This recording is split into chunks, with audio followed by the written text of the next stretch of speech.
questo è un bidet a 3 piazze. Sono tutti. L'acqua l'hai aperta, Prince? Un bidet gigantesco in pubblica piazza. Amore, l'acqua è calda, puoi abbassare la temperatura per favore? Secondo te sto male? TT presidenziale, big and bad. Le passioni. Non diamo modo a nessuno di reprimere le nostre passioni. Ostentiamo positivamente il frutto del paiolo del papà, in questo caso. Ostentiamo positivamente, lasciate tutto il paiolo del papà.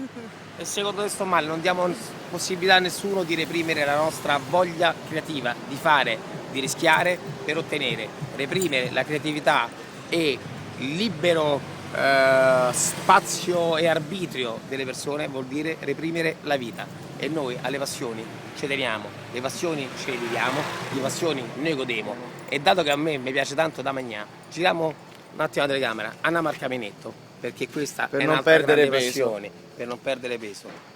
Siamo avidi di passioni. Secondo te stiamo male? Miracolati tutti Chiudi i l'acqua giorni. che è uno spreco.